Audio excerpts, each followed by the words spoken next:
Welcome to the Property Guide. You're watching ET Now. I'm Fee D'Souza. Thank you so much for tuning in. Now, on this show, we give you all of the information that you need when it comes to buying property, when it comes to investing in the space, and also as far as the legal roadblocks are concerned. Our email ID is at the bottom of your screen. You can send us any question at all you have about buying a home. And as always, we have a really exciting show lined up for you today. Well, the controversial Mumbai Development Plan has been taken back to the drawing board by the Maharashtra government. Now, Chief Minister Devendra Fadnavis has accepted there were several mistakes and flaws and errors in the plan, and based on the report of the committee, the state has decided to revise it. Now, you must remember that this plan received 25,000 objections over the last couple of months. Let's look at recent updates and reactions from realtors and from the government.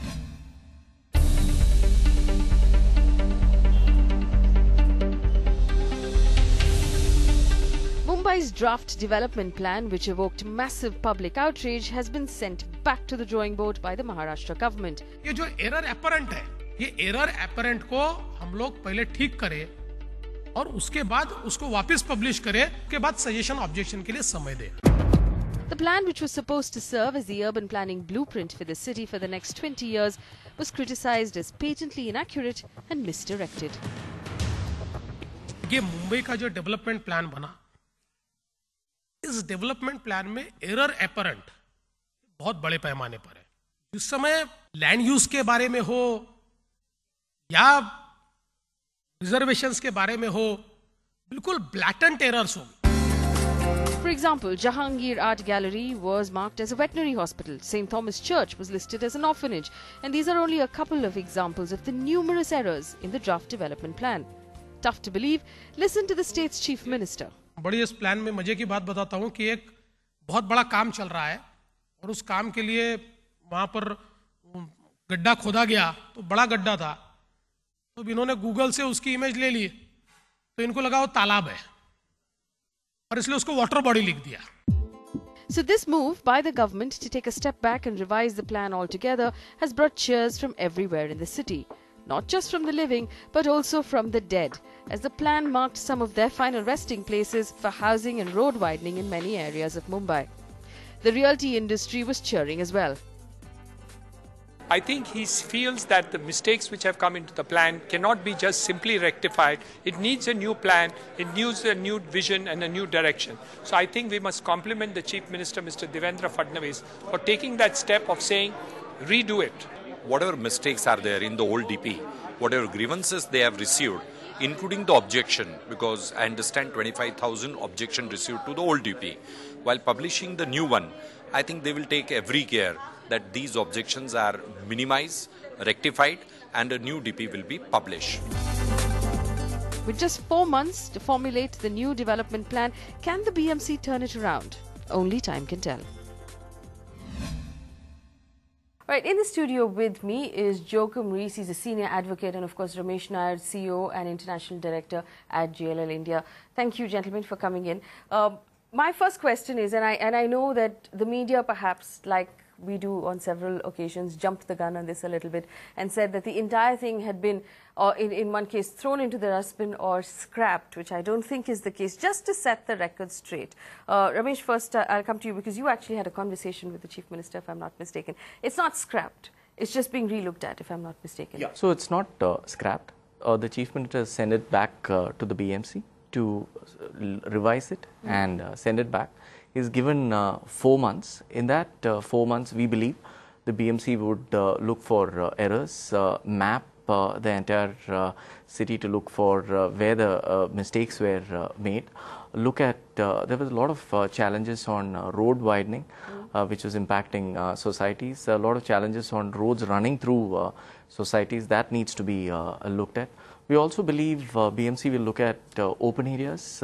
What is the infrastructure required to fix the challenges which the city faces? So these are some of the things which the BMC needs to look back. But what we also need to realize is there were 25,000 objections which was made. And one thing which the viewers need to realize is it's not going to happen overnight. The last DP took around 3 to 4 years before it was implemented, and here we're just talking of 2-3 months so far. Well, Joachim, 25,000 objections. it's not going to be easy to, like Ramesh said, work through in 4 months. So is this actually possible? Do you think that the government can rework the plan, fix all of the errors, just the errors, and fix all of maybe the misinterpretations, the problems that citizens had, all of that in 4 months? Is that even likely? 25,000 objections still there for yesterday. So till the 25th, there could be another 25 or 30,000 objections, because there are so many citizens who are working on these objections. And I think it's impossible to 4 months to look at these objections, because basically it's in two parts. One is corrections which have to be done, which have to be made. The second part is, are you going to change the entire concepts in the DP plan? You know, if the concepts are going to be changed, then you must apply your mind not only to objections but even to suggestions.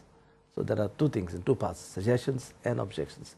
That should take at least 6 months to 8 months. All right, so let's be constructive here. Now, we know there were several problems with the plan, the way it stood, you know, both from a citizen's point of view, from industry point of view, from where you were looking at it.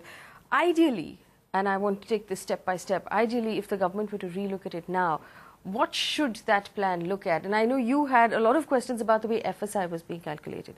Would you like them to simplify that process? Would that make it easier? Would that make it a better plan?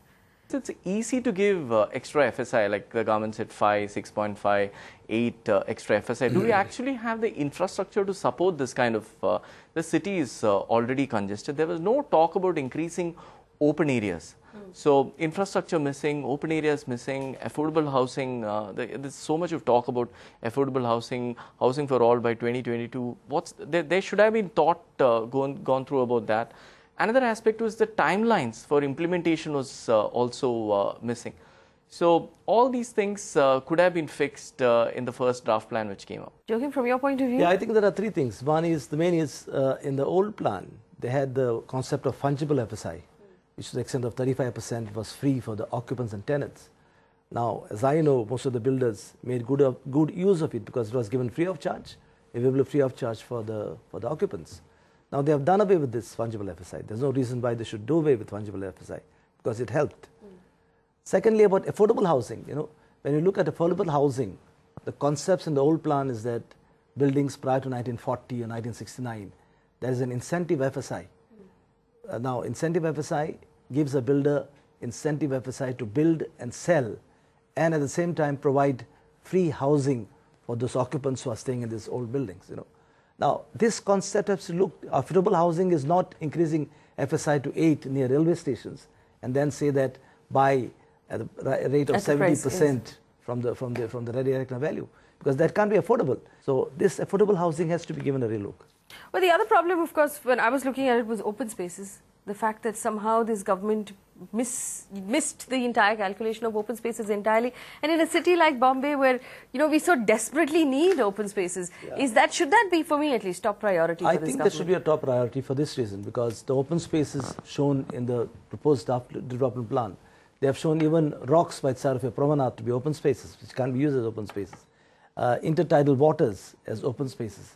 Really cannot become open spaces. The main thing, private clubs are open spaces, right, which the normal population can't use. For me, the main concern is this: I can generate an open space in a building, provided the building is tall and the property around it is open. But you know, they are trying to control the size of the height of the building. If the height of the building is being controlled, then you may not be able to utilize the entire FSI and that height of the building, and therefore, a building has to be more broad-based. You know. So therefore, they must take a call on the vertical construction, so that the building can be tall and there will be more open space around the building. There was also a lot of confusion when it came to commercial space, because there were residential areas that were marked as commercial areas. There were the hawker zones that were marked in places like Pali Hill that were residential areas. Has there been like a massive error in simply mapping the city? Are we to understand that our municipal, commissioner and his entire team doesn't understand the city? So today the government admitted that there were mistakes made because of satellite images, which didn't kind of match with what was actually on the ground. I mean, if I've been looking after the city of Mumbai, I don't need a satellite image to tell me what Mount Mary Church is, really. Is it? So there were some positives also, like the government announced a new zoning called CR zone. So C would include more commercial, dominant commercial. So with more commercial coming in, I think it will create more jobs in the city, which will help drive demand for residential. I never thought that Mumbai needed more demand for residential, perhaps for the supply. You know, but the concept that we use is primary use. Primary use. What is primary use? You know, suppose it's 51% residential, 49% can be commercial. Now, why can't we have totally residential buildings where it's absolutely residential? You take, for example, in Chembur, in the Anthony Society, or in Bandra, St. Sebastian Society, Salsat Society, they say that we want to be 100% residential. What's wrong with that? You know, you have an objection. What's wrong with 100% residential? That's perfectly fine. I think that's what went wrong in Pali Hill. So there were again CR issues. There was hawker zones allowed. I think those are some of the key mistakes the government could have kind of avoided. You know, before we have a couple of citizen voices that we'll bring in as well, but before we do that, I want to understand this. What this has effectively done is created a lot of confusion over a period of, say, 3 months, where those 25 objections, and they came in from every quarter. There wasn't a single group of people in the city who were happy. Whether it was the hawkers, the citizens, the commercial, the developers, everyone was confused, everyone was unhappy. Has this just served to perhaps delay things, confuse things, make things worse in terms of just business? From where you're looking at it in industry, are people upset? The biggest challenge in Mumbai is things need to be affordable. When the government delays plans like this, people get confused, people need to change, developers suddenly start going slow, land deals stop, raw material what is required for projects is land. So land deals in the city have slowed down tremendously in the last 2 months.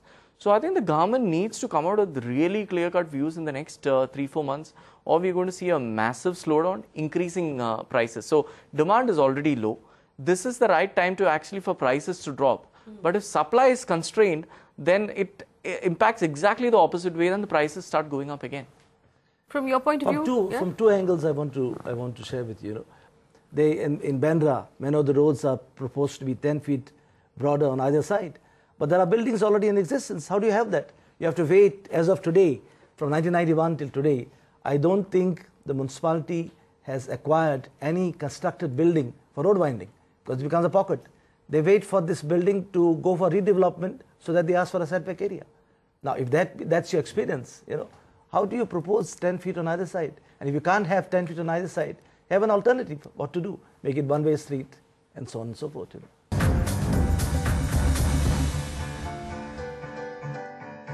We're talking about Mumbai's development plan that's now being reworked by the government because of the 25,000 objections they received to it.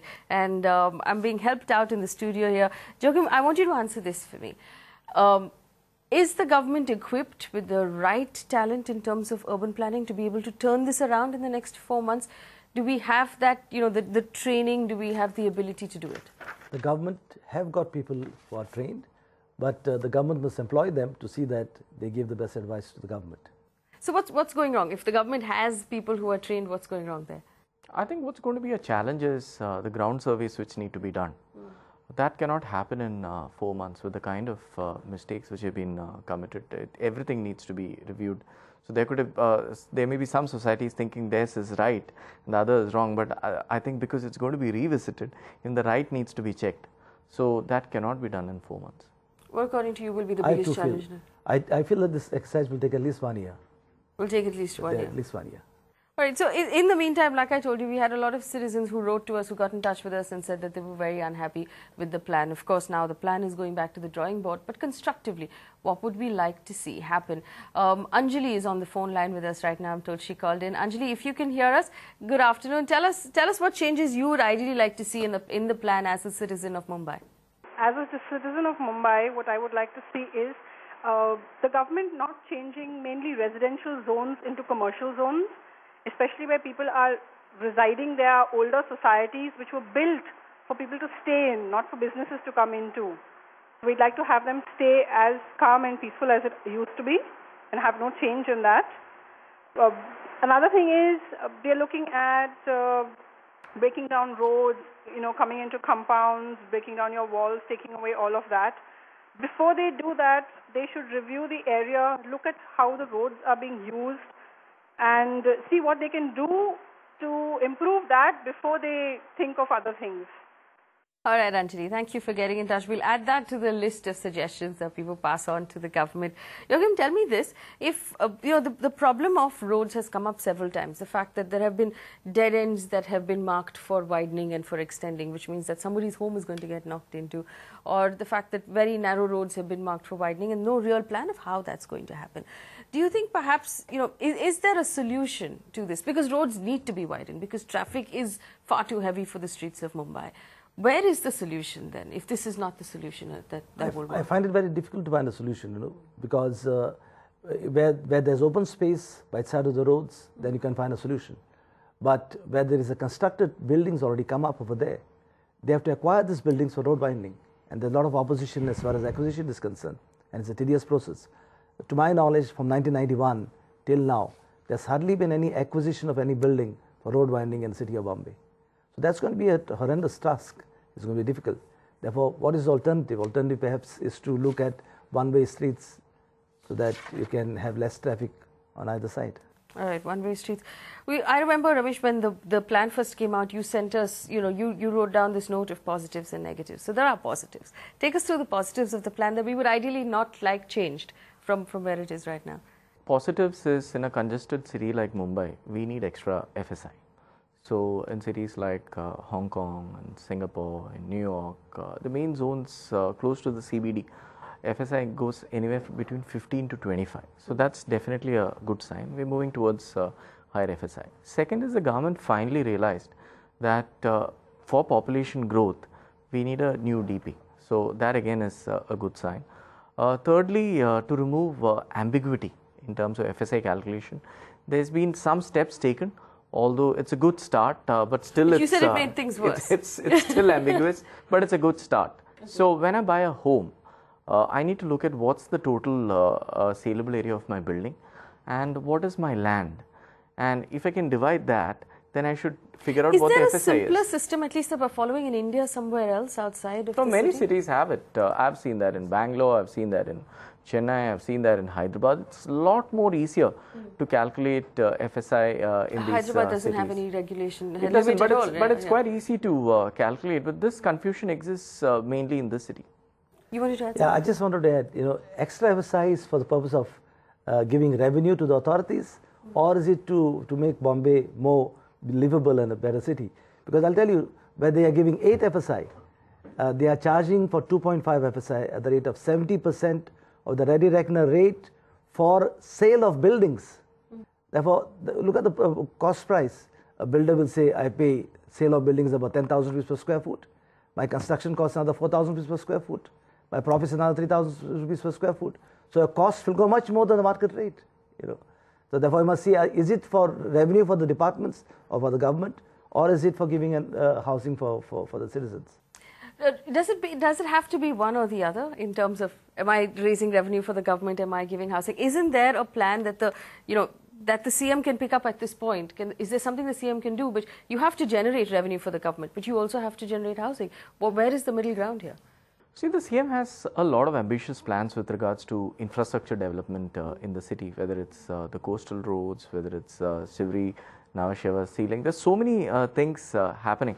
Obviously, the government needs money for that. But I think the main solution to all this is to decongest the city. We need to create growth centers around the city. The government has a plan to create 5 growth centers, one in the Vasai Virar belt, the Bhiwandi belt, the Panvel belt. So if the government can fix that, and if we can create growth centers there, create infrastructure there, create business clusters there, move some businesses there, and create population to stay around those business clusters, I think a lot of the problems which the city today faces can be fixed. Like Ramesh was pointing out, the fact that if the government has a plan to decongest the city, to bring in new business districts outside of, Lower Parel, you had trouble getting here yourself because of the congestion that we speak of on our roads. Is that a possible solution? Can that be executed? It's not the first time the government has thought about it in the history of this city, but can they do something different this time to make sure that it actually works? Basically, I'm not very sure whether it's possible, because whoever lives in Bombay, he loves to live in Bombay for various reasons, And there are people, I've seen that it's only when your family grows and you can't afford to buy a place where you are. That time you look at the distant suburbs or extended suburbs to shift to another place, you know. So I'm doubtful whether you would be able to do that. It'll take a lot of time also if it's done. You know, I mean, Ramesh, just as a thought for anyone who travels often enough, and you've seen the number of bridges that Manhattan as an island has connecting it to the mainland, why don't we have enough, you know, enough infrastructure connecting us to the mainland that will open up as much land as you want to build? Somehow there has been a sort of cap on the amount of land that gets released for development in the city. So there are some pockets of excellence within the city, like BKC Yes. is very well planned. The government further plans to invest in BKC. The Chief Minister was talking about 6 more